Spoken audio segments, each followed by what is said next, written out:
Agatha கிறிஸ்டியின் Roger ஆக்ரைட் கொல்லப்பட்டார். அத்தியாயம் 7. என் பக்கத்து வீட்டுக்காரனின் வேலை என்ன என அறிந்தேன். மறுநாள் காலை எந்தவிதமான முக்கியமான நோயாளிகளும் வராததால் ஒரு வாக் போய்விட்டு வரலாமே என சென்றிருந்தேன். முடித்துவிட்டு திரும்பும்போது என்னை எதிர்கொள்ள ஹாலில் இருந்தால் கரோலின். ஃப்ளோரா ஆக்ரைட் வந்திருக்கா என்று கிசுகிசுப்பாய் சொன்னாள் அவள் பரபரக்கும் கிளர்ச்சியில். என்ன கேட்டபோது எனக்குள் பெருக்கெடுத்திருந்த ஆச்சரியத்தை எத்தனை முடியுமோ அத்தனை மறைத்தேன். உன்னை பார்க்கணுன்னு துடிச்சிக்கிட்டு இருக்கா. அரை மணி நேரத்துக்கு முன்னாடியே அவள் வந்தாச்சு. பேசிக்கொண்டே எங்களுடைய சின்ன வரவேற்பறைக்கு வழி செய்து கொண்டு கரோலின் முன்னேற நான் அவளை தொடர்ந்தேன். ஜன்னல் அருகே போடப்பட்டிருந்த சோஃபாவில் உட்கார்ந்திருந்தாள் ஃப்ளோரா. கருப்பு உடையில் இருந்த அவள் நரம்பதிர்வில் ஒரு உள்ளங்கைக்குள் மற்றதை போட்டு பிசைந்தபடி இருந்தாள். அவள் முகத்தை பார்த்த கணத்தில் நான் அதிர்ச்சி அடைந்தேன். அதிலிருந்த அத்தனை இளமை துள்ளலும் நிறமிழந்து போயிருந்தன. ஆனால் அவள் பேசும்போது வாக்கியங்கள் மிக சுருக்கமாகவும் முடிவாகவும் அமைக்கப்பட்டிருந்தன. டாக்டர் ஷெப்பர்ட், எனக்கு உதவும்படி உங்களை வேண்டி கேட்க தான் நான் இப்போ வந்திருக்கேன்.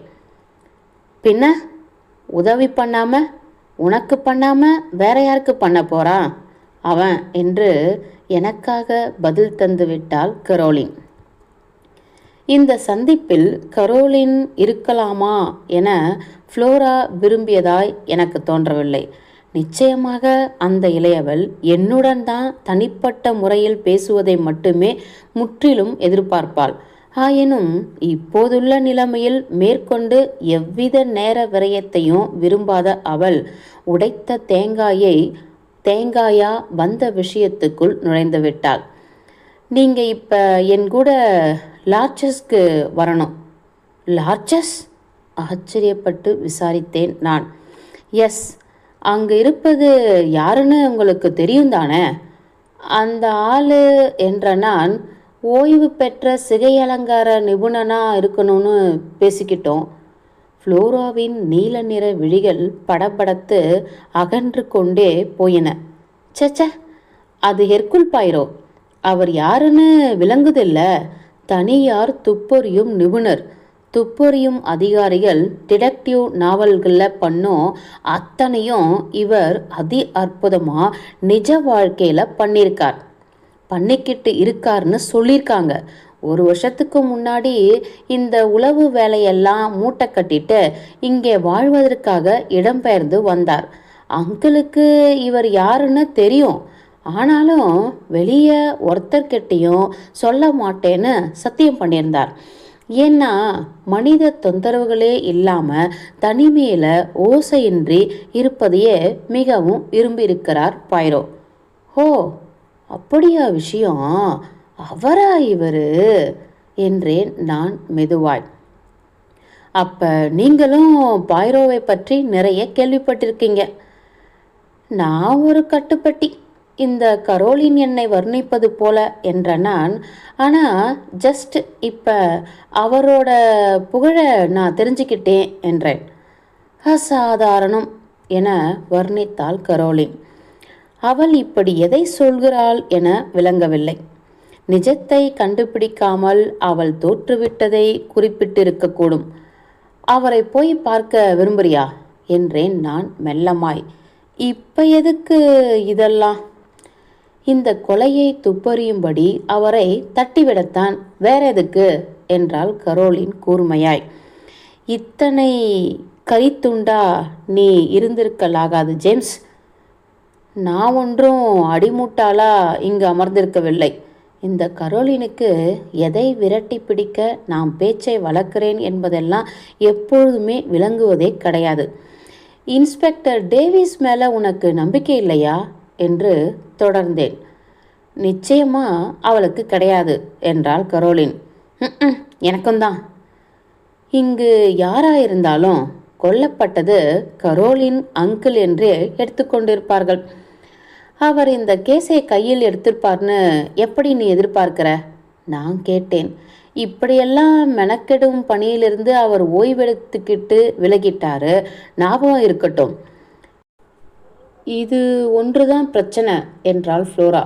அவரை நான் கெஞ்சி கேட்டு சம்மதிக்க வைக்கணும். ஆழ்ந்த குரல் எடுத்து கேட்டேன். இதெல்லாம் புத்திசாலித்தனம்னு நினைக்கிறியா? அவ புத்திசாலிதான் என்றாள் கரோலின். வேணும்னே நானே கூட அவ கூட போய் உதவி இருப்பேன். ஐயையோ, தப்பா நினைக்கலனா எனக்கு டாக்டர் ஷெப்பர்ட் மட்டும் போதும். மிஸ் ஷெப்பர்ட் என்றாள் ஃப்ளோரா. நோ, சொல்ல வேண்டிய தருணங்களில் அப்படி சொல்லிவிடுவது எவ்வளவு விலை உயர்ந்தது என்பது அவளுக்கு தெரியும். சூசகமாய் இதை சொல்லியிருந்தாலும் அது கரோலினிடம் பல்லிழித்து தோற்றுதான் போயிருக்கும். அதாவது என்று நேரடியாய் சொல்லிவிட்டதை அழகாய் கையாளும் விதமாய் டாக்டர் ஷெப்பர்ட் ஒரு மருத்துவராய் இருப்பதாலும், மேலும் அவர்தான் உடலை கண்டெடுத்துக்கிறார் என்பதாலும் அவரால் தான் எல்லா நுணுக்கமான தகவலையும் மிஸ்டர் பாய்ரோவிடம் தர முடியும் என்று முடித்தாள் இளையவள். எஸ் என்றாள் கரோலின் சபித்து கொண்டு. எனக்கும் புரியுது. அறைக்குள்ளேயே மேலும் கீழுமாய் கொஞ்ச நேரம் நடந்தேன் நான். மறுபடியும் ஆழ்ந்த குரல் எடுத்து ஃப்ளோரா என்றடைத்த நான் சொன்னேன். நான் சொல்கிறத மட்டும் கேளு. இந்த டிடெக்டிவை பிடிச்சு இழுத்துக்கிட்டு வந்து கேஸுக்குள்ள விட வேணாம்னு எச்சரிக்கிறேன். துள்ளி எழுந்தே விட்டாள் ஃப்ளோரா. போயிருந்த வண்ணம் அவள் முகத்தில் மீண்டும் மலமளவென கூடியது. நீங்கள் இப்படி ஏன் சொல்கிறீங்கன்னு எனக்கு தெரியாமல் இல்லை என்றாள்.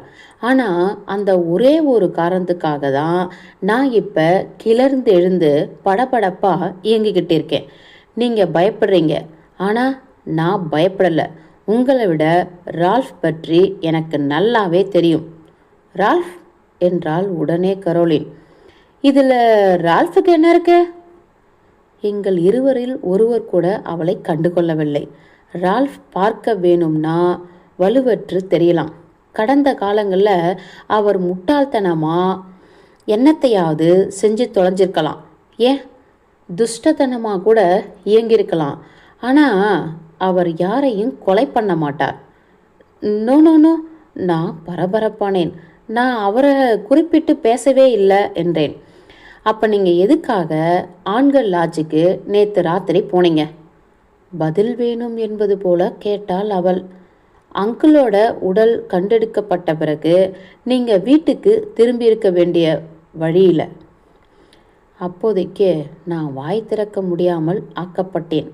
நான் போய் வந்த அந்த சந்திப்பு யாராலும் கவனிக்கப்படாமலே இருக்கும் என்று தான் நான் எண்ணியிருந்தேன்.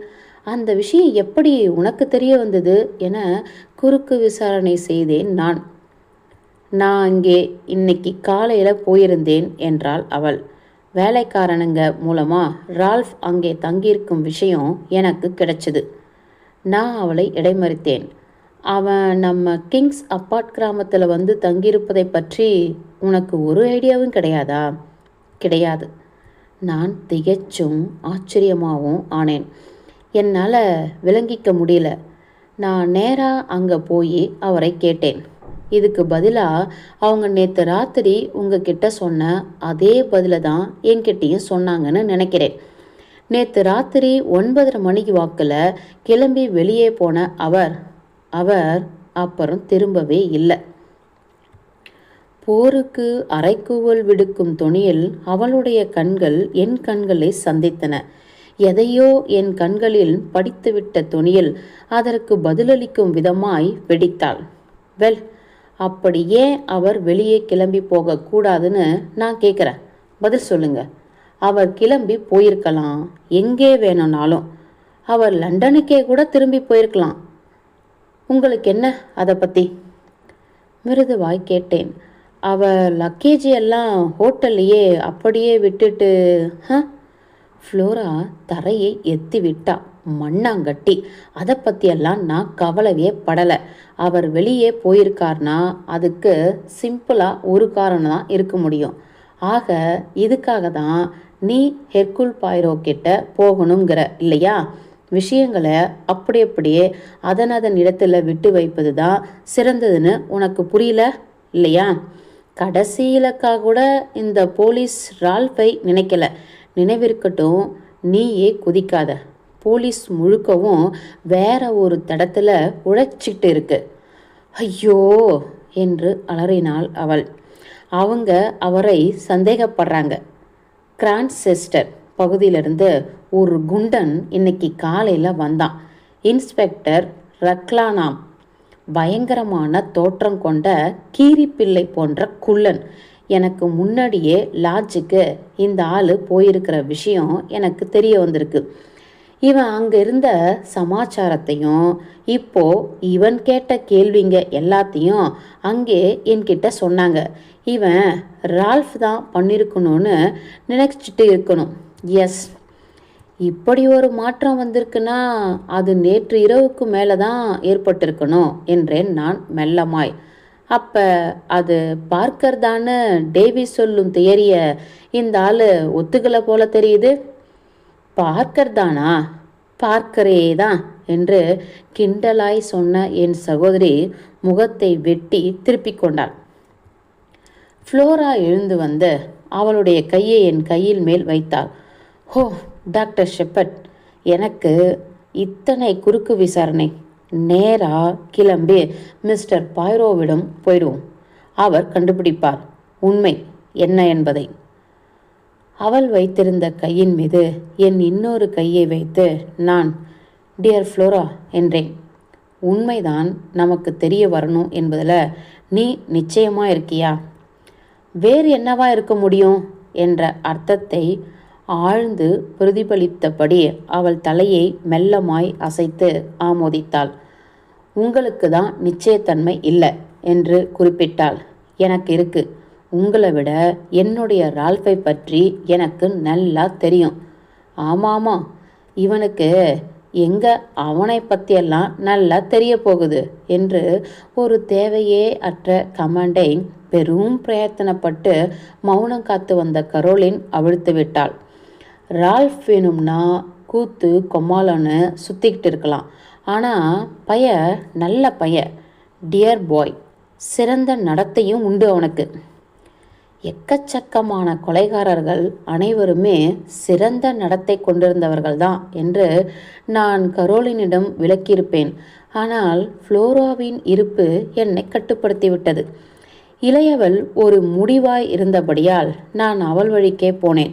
என் சகோதரி முந்தி அடித்து கொண்டு அடுத்து பேச ஏதாவது ஒரு குறிப்பின் வாளை பிடித்து தந்து பேச்சை வளர்த்து விடுவதற்குள் நாங்கள் இருவரும் உடனடியாக கிளம்பினோம்.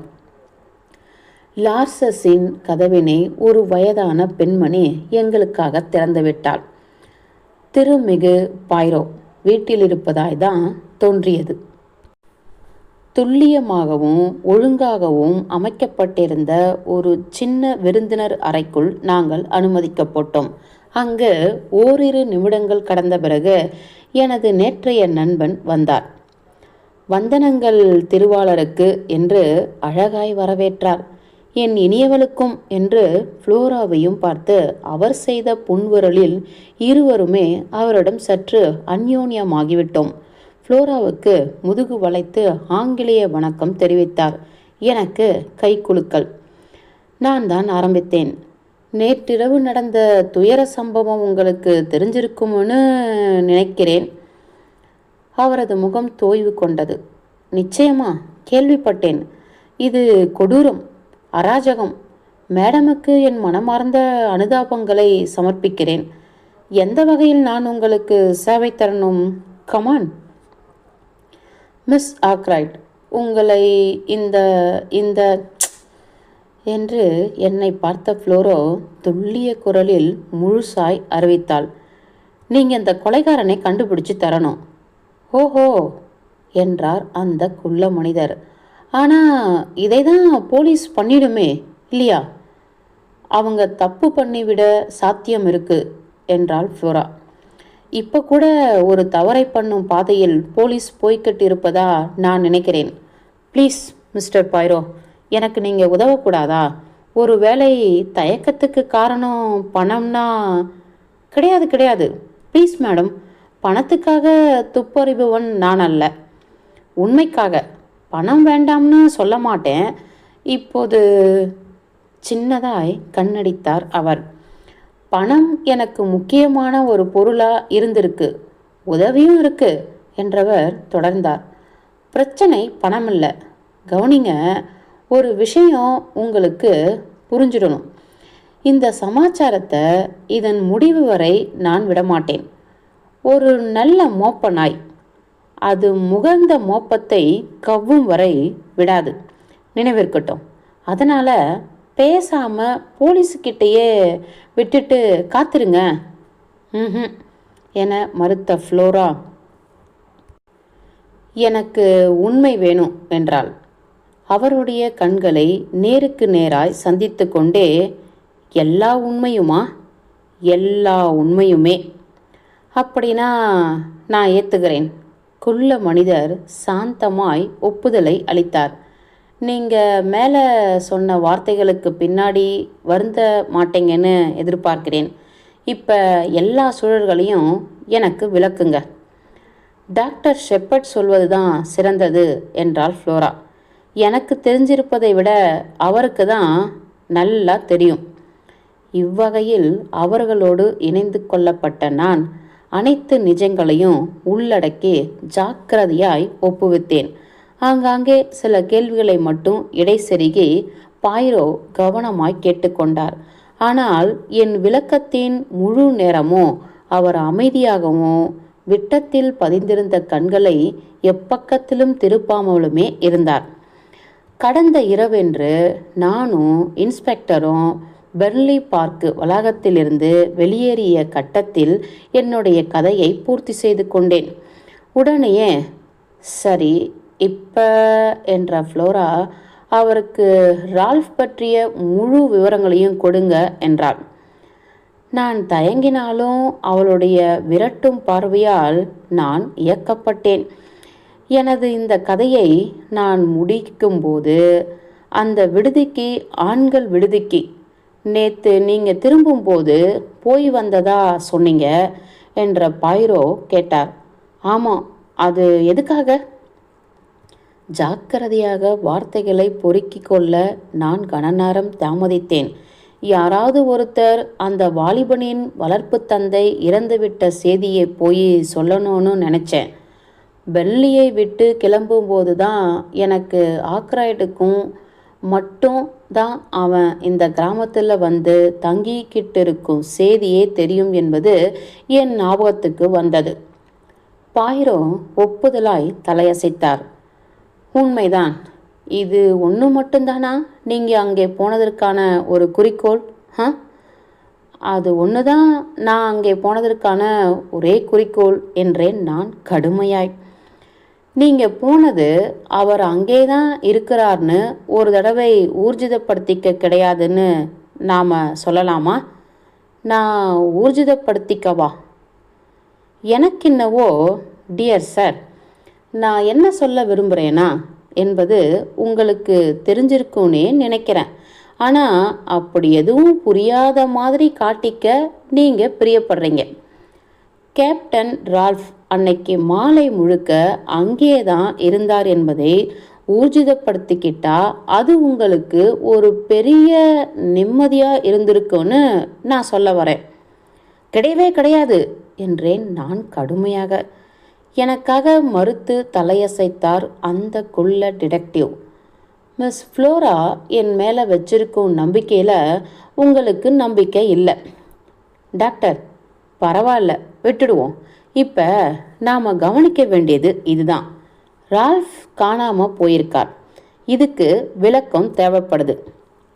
இந்த சமாச்சாரம் ரகசியம் நிறைஞ்சுதான் இருக்கு என்கிற நிலைமையை நான் உங்ககிட்ட இருந்து மறைச்சி வைக்க விரும்பலை. இருந்த போதிலும் இதுக்கு வெறும் சிம்பிளான ஒரு காரணம் கூட இருக்கலாம். இதையே தான் நான் திருப்பி திருப்பி கதறிக்கிட்டே இருக்கேன் என்றால் ஃப்ளோரா ஈடுபாடு அதிகமாகி. இந்த பேச்சில் மேற்கொண்டு வேறெதையும் பாயிரோ தொடவில்லை. உடனடியாக லோக்கல் போலீஸை பார்த்து விடலாம் என ஆலோசித்தார். ஃப்ளோரா தற்சமயத்துக்கு வீட்டுக்கு போய்விடுவதே சிறந்தது என்றார் அவர். நான் அவருடன் கிளம்பிச் சென்று வழக்கை கையாளும் அதிகாரிகளுக்கு பாய்ரோவை அறிமுகப்படுத்தி வைக்க வேண்டும் என்று முடிவானது. உடனடியாய் இத்திட்டத்தை நாங்கள் செயல்படுத்தினோம். போலீஸ் ஸ்டேஷனுக்கு வெளியே டேவிஸை நாங்கள் பார்த்தோம். அவருடன் கூட கலோனல் மெல்ரோஸ், முதன்மை கான்ஸ்டபிள், மேலும் இன்னொருவரும் இருந்தனர். ஃப்ளோராவின் கீரிப்பிள்ளை போன்ற என்ற வர்ணிப்பின் உதவியோடு அந்த இன்னொருவர் கிரான்செஸ்டர் பகுதி இன்ஸ்பெக்டர் ராக்லான் என்று சுலபமாய் விளக்கி கொண்டேன். மெல்ரோஸை எனக்கு நெருக்கமாக தெரியும். ஆகையால் பாய்ரோவை அவருக்கு முதலில் அறிமுகம் செய்து வைத்து அவர் இணைந்துள்ள நிலைமையும் எடுத்து முன்வைத்தேன். இதற்கு முதன்மை கான்ஸ்டபிள் அடிவரை வெறுப்பானார். கருமேகம் சூழ்ந்து வெடிக்கும் இடி போல முகம் மாறினார் ராக்லான். தனது உயர் அதிகாரியின் எரிச்சலை கண்டு சற்றே களிப்படைந்தவராய் தோன்றினார் டேவிஸ். கேஸ் துளி சிக்கல் இல்லாமல் இதோ முடிய போகுது என்றார் இன்ஸ்பெக்டர் ராக்லான். இதில் அங்கீகாரமற்ற தனியாரெல்லாம் மூக்கை நுழைக்க வேண்டிய தேவையே இல்லை. நேற்று ராத்திரி நடந்த விஷயங்களை வச்சுக்கிட்டு ஒரு முட்டாள் கூட முடிவை சொல்லிட முடியும்.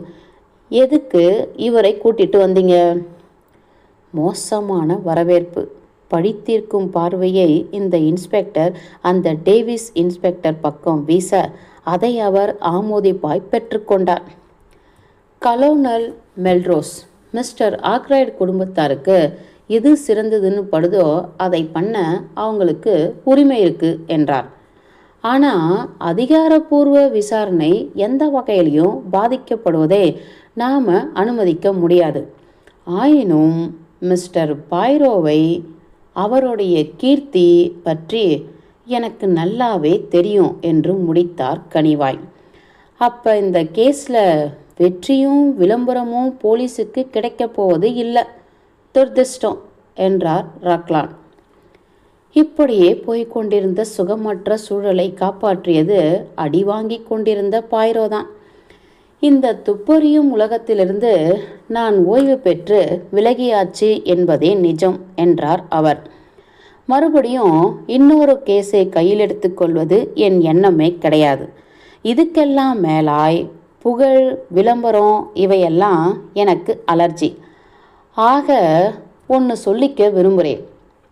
இதில் என்னால் ஏதாவது உபகாரமாகி கேஸ் பைசலானா அதனால் வரும் புகழில் கடுகளவும் எனக்கு வேண்டாம். ஓகே? இன்ஸ்பெக்டர் ராக்லானின் முகம் கொஞ்சம் ஒளி கொண்டது. உங்களுடைய சில குறிப்பிட்ட வேண்டிய பெரும் வெற்றிகள் பற்றியெல்லாம் எனக்கும் தெரியும் என குதித்து வந்தது கலோனல். எனக்கு நீண்ட நெடுங்கால அனுபவம் இருக்கு என்று அமைதியாய் ஒப்புக்கொண்டார் பாய்ரோ. ஆனால் என்னுடைய பல கேஸ்களின் வெற்றிகள் போலீஸின் உதவியால் பெறப்பட்டவையே. உங்களுடைய ஆங்கிலேய போலீஸ் மேலே எனக்கு எப்போவுமே அளவு கடந்த மரியாதை உண்டு. இன்ஸ்பெக்டர் ராக்லான் என்னை இதில் துப்பறிய அனுமதிச்சா அதை நான் எனக்கு கிடைச்ச பேராகவும் மரியாதையாகவும் தான் எடுத்துப்பேன். இன்ஸ்பெக்டர் ராக்லானின் முகபாவம் இன்னும் கொஞ்சம் பரிமளித்தது. கலோனல் மெல்ரோஸ் இப்பொழுது என்னை தனியே இழுத்துக்கிட்டு போனார். எனக்கு தெரிஞ்ச வரைக்கும் இந்த குள்ள மனிதன் பல பாராட்டும்படியான துப்பறிதல்களை பண்ணியிருக்கிறார் என்றார் முணுமுணுப்பாய். ஸ்காட்லாண்ட் யார்ட் போலீஸை எல்லாம் இதுக்குள்ளே விட்டுடக்கூடாதுன்னு ராக்லான் பிரியப்படுறார். தனது முடிவில் ராக்லான் முடிவாக நம்பிக்கையில் இருப்பதா படுது. ஆனால் நான் அவரோட முடிவை அப்படியே முழுக்க ஏற்றுக்கல.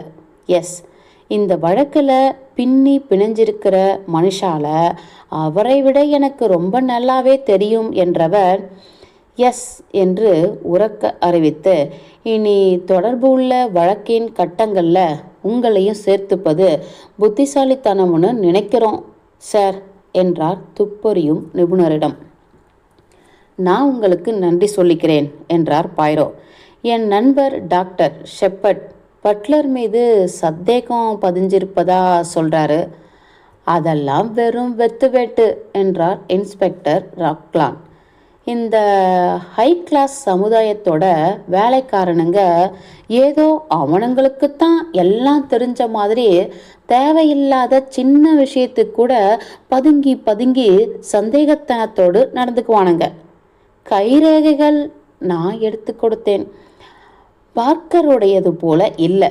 உணர்ச்சியற்ற சிரிப்பை தந்த அவர் கூடுதலாய் சொன்னார். ரேமண்ட்ஸ் மற்றும் உங்களுடைய கைரேகைகளாகவும் அவை இல்லை டாக்டர். கேப்டன் ரால்ஃப் பேடன் சாந்தமாய் கேட்டார் பைரோ. சரியான நேரத்தில் வழக்கின் கயிறை அப்படியே தன் கைக்கு மாற்றி எடுத்துக்கொண்ட பைரோவின் சாதுரியத்தை நான் ரகசியமாக பாராட்டினேன். இன்ஸ்பெக்டரின் கண்களில் ஒரு தனித்துவம் மிக்க மரியாதை இப்பொழுது வந்து அமர்ந்து கொண்டு விட்டதை நான் கவனித்தேன். ஹோ, சோம்பி உட்கார்ந்த உங்க காலுக்கு அடியில புல் வளர அளவுக்கு காத்திருக்க மாட்டீங்க போலிருக்கே மிஸ்டர் பைரோ. என்ன சுறுசுறுப்பு! உங்களோட உழைப்பதும் ஒத்துழைப்பதும் ஒரு சுக அனுபவமாக இருக்கும் போல தோணுதே. அந்த இளையவனின் மீது எங்கள் கைகளை பதித்த மறுநொடியே அவருடைய கைரேகைகள் பெறப்பட்டுவிடும். நீங்கள் தப்பாக புரிஞ்சுக்கிட்டு இருக்கீங்கன்னு என்னால் சொல்லாமல் இருக்க முடியல இன்ஸ்பெக்டர் ராக்லான் என கதகதப்பாய்தான் குறிப்பிட்டார் கலோனல். சின்ன பையனாக இருந்து வளர்ந்து வாலிபனா இப்போ நிற்பது வரை எனக்கு ரால்ஃப் பேடனை தெரியும். கொலை என்னும் அளவுக்கு அவன் தரம் தாழ மாட்டான். அப்படி இல்லாமலும் இருக்கலாம் என்றார் இன்ஸ்பெக்டர் விடாபிடியாய். அவருக்கு எதிராக அப்படி நீங்கள் எதை தான் வச்சிருக்கீங்க என்றேன் நான். 9 மணிக்கு வெளியே எங்கேயோ கிளம்பி போயிருக்கார் அவர். 9:30 மணி ஒட்டி ஃபெர்லின் பார்க்கை ஒட்டிய பகுதியில் அவரை பார்த்துருக்காங்க. அதுக்கப்புறத்துலேருந்து அவர் கண்ணில் படவே இல்லை. தாளாத பணமுடையில் இருந்திருப்பதா நம்பப்படுது. என்கிட்ட இங்கே அவரோட ஒரு ஜோடி ஷூக்கள் இருக்கு. ஷூக்கள் முத்து முத்தாய் ரப்பர் வட்டங்கள் கொண்ட ஷூக்கள். ஒரே மாதிரியான 2 ஜோடி ஷூக்கள் அவர்கிட்ட இருந்திருக்கு. இங்கிருக்கும் காலடி தடங்களோடு இந்த ஷூவை நான் இப்போ போய் ஒப்பிட போகிறேன். யாரும் அந்த சாட்சியை சிதைச்சிடாம அங்கே ஏட்டு கவனிச்சுக்கிட்டு இருக்கார். அப்போ நாம் இப்போவே போயிடுவோம் என்றார் கலோனல் மெல்ரோஸ். நீங்களும் மிஸ்டர் பைரோவும் கூட வரீங்க இல்லையா? நாங்கள் இறங்கி எல்லோரும் கலோனுடைய கார் நோக்கி போனோம். இன்ஸ்பெக்டர் காலடி தடங்களை போய் அடைந்துவிட வேண்டும் என்பதில் துடிப்பாயிருந்தார். காம்பவுண்டுக்கு உள்ளே பாதி தொலைவு வரை நாங்கள் பயணமாகியிருப்போம். அங்கு வலப்புறத்தில் ஒரு பாதை கிளை பிரிந்தது. அதை வளைத்து போய் உபரிகை போன்ற மாடியின் அகண்ட வறண்டாவுக்கு ஆக்ராய்ட் படிக்கும் அறையின் ஜன்னலுக்கும் போனது. இதுதான் வீட்டின் டெரஸ். இன்ஸ்பெக்டருடன் போக பிரியப்படுறீங்களா மிஸ்டர் பைரோ என்று முதன்மை கான்ஸ்டபிள் கேட்டார். இல்லை, நீங்கள் அந்த படிக்கும் அறையை பரிசித்து பார்க்க விரும்புகிறீங்களா? பைரோ இரண்டாவதாக சொல்லப்பட்டதை தேர்ந்தெடுத்து கொண்டார். பார்க்கர் எங்களுக்காக கதவினை திறந்து விட்டான். அவனுடைய நடவடிக்கைகள் நேர்த்தியாகவும் தைரியமாகவும் மாறியிருந்தன. நேற்றைய இரவு தந்திருந்த அதிர்ச்சியிலிருந்து அவன் மீண்டு விட்டிருந்தான். தனது பாக்கெட்டிலிருந்த சாவி ஒன்றை எடுத்து கதவனை கலோனல் திறக்க நாங்கள் அறைக்கு பின்னிருந்த சிறு பகுதியை கடந்து அறைக்குள் போனோம். உடலை அப்புறப்படுத்தியதை தவிர மிஸ்டர் பைரோ இந்த அறை நேற்றிரவு எந்த நிலையில் இருந்ததோ அதே நிலைமையில்தான் இப்பவும் இருக்கு. உடல் எங்கே கண்டெடுக்கப்பட்டது? எத்தனை துல்லியமாக முடியுமோ அத்தனை துல்லியமாய் ஆக்ராய்டு கிடந்த நிலையை விவரித்தேன். அவர் அமர்ந்திருந்த கை வைத்த நாற்காலி இன்னமும் கணப்புக்கு முன்னாடியே தான் இருந்துச்சு. பைரோ அதனிடத்தில் போய் உட்கார்ந்து பார்த்தார். நீங்கள் குறிப்பிட்ட அந்த நீல கடுதாசி நீங்கள் கிளம்பும்போது எங்கே இருந்தது? ஆக்ராய்டுக்கு வலப்பக்கத்தில் இருந்த சின்ன டேபிளில் அதை அவர் போட்டார். பைரோ ஒப்புதலாய் தலையசைத்து காட்டினார். அதை தவிர ஏனைய அனைத்தும் அதன் இடங்களில் தான் இருக்கா? எஸ், அப்படித்தான் நினைக்கிறேன். கலோனல் மெல்ரோஸ், நீங்கள் இப்போ தயவு குறித்து இந்த சேரில் வந்து உட்கார முடியுமா? தேங்க்யூ. டாக்டர், இப்போ அந்த பிச்சுவா கத்தி இருந்த நிலைமையை மிக சரியாக கட்ட முடியுமா? குள்ளர் போய் வாயிற்கதவருகே நின்று கொண்டு விட, நான் கத்திக்குத்து இடம்பெற்றிருந்த பகுதியை உட்கார்ந்து கொண்டு கலோனல் கழுத்தில் நான் சுட்டி காட்டினேன். அப்படின்னா பிச்சுவா கத்தியின் கைப்படி கதவருகே நீங்கள் வந்த உடனேயே நிறைவாக தெரிஞ்சிருக்கு. நீங்களும் பார்க்கரும் உடனேயே இதை பார்க்க முடிஞ்சிருக்கு. எஸ். பாயிரோ ஜன்னலை அடுத்து போய் நின்று கொண்டாள். நீங்கள் பாடியை கண்டுபிடிச்ச போது எலக்ட்ரிக் பல்ப் எரிஞ்சிக்கிட்டு இருந்தது இல்லையா என்று திரும்பி அவரது தோள் வழியை கேட்டார். நான் நிச்சயப்படுத்தினேன். பிறகு ஜன்னல் திட்டில் இருந்த காலடிகளை அவர் ஆராய்ந்து கொண்டிருந்த இடத்திற்கு நானும் போய் இணைந்து கொண்டேன். இந்த ரப்பர் வட்டங்கள் அச்சு அசலாய் கேப்டன் ரால்ஃபோட ஷூ டிசைனே தான் என்றார் அமைதியாய். பின் மற்றொரு முறை அறையின் மையத்துக்கு வந்து நின்று கொண்டார் அவர். அறையிலிருந்த அனைத்தையும் அவருடைய கண்கள் விரைவாகவும் பயிற்சி கொண்ட முதிர்ச்சியுடனும் ஒரு முறை வலம் வந்து நோட்டமிட்டன. நிறைவாக, நீங்கள் பார்ப்பவற்றை துல்லியமாக மனதில் பதிந்து கொள்ளும் வழக்கம் உள்ளவரா டாக்டர் ஷெப்பர்ட் என கேட்டார். அப்படித்தான் நினைக்கிறேன் என்றேன் நான் ஆச்சரியப்பட்டு. கணப்பில் நெருப்பு இருந்திருக்கும் என்பது எனக்கு தெரியுது. நீங்கள் கதவை உடைச்சிக்கிட்டு வந்து ஆக்ராய்ட் இறந்திருப்பதை பார்த்த அந்த சமயத்தில் நெருப்பு எப்படி இருந்தது? கம்மியாக இருந்ததா அது? நான் வெறுத்து போன சிரிப்பொன்றை உதிர்த்தேன். என்னால் சொல்ல முடியல. அதை நான் கவனிக்கவே இல்லை. ஒருவேளை மேஜர் பிளான்ட், அப்படி இல்லைன்னா மிஸ்டர் ரேமண்ட். எனக்கு முன்னால் நின்று கொண்டிருந்த அந்த குள்ள மனிதன் வற்றி போன சிரிப்பொன்றை பதிலாய் தந்தார். ஒருத்தர் ஒரு விஷயத்தை அதற்குண்டான சரியான முறையில் தான் அணுகணும். அந்த கேள்வியை உங்ககிட்ட கேட்க நான் எடுத்த முடிவே தப்பு. அவரவர் சம்பந்தப்பட்ட சூழ்நிலைகளை பொறுத்து தான் ஒருத்தருடைய அறிதல்களும் இருக்கும். வந்த நோயாளியுடைய நிலைமை எப்படி இருந்ததுன்னு நான் உங்ககிட்ட தாராளமாக கேட்கலாம். இதில் உங்கள் கண்ணிலிருந்து எதுவும் தப்பாது. அந்த டேபிளில் இருந்த ஆவணத்தாள்களை பற்றி ரேமண்ட் கிட்ட கேட்டனா அதில் சிக்கலே இல்லாமல் அவரால் பதில் தர முடியும். காரியதர்சி இல்லை. இந்த நெருப்பு சமாச்சாரம் பற்றி தெரிஞ்சுக்கணுன்னா இதை எந்த மனுஷன் கவனிக்கணுமோ அவரை தான் நான் கேட்டாகணும்.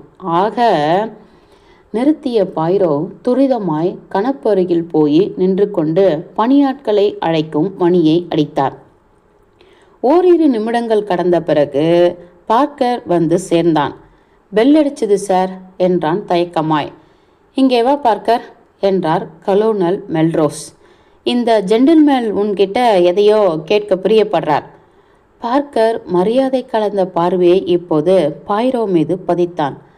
பார்க்கர் என்ற குள்ள துப்பறியும் நிபுணர், நேற்றிரவு நீ டாக்டர் ஷெப்பர்ட் கூட சேர்ந்து கதவை உடைச்சிக்கிட்டு உள்ளே நுழைஞ்ச உங்க ஐயா இறந்து கிடந்ததை பார்த்தபோது கணப்பில் இருந்த நெருப்பின் நிலைமை எப்படி இருந்தது?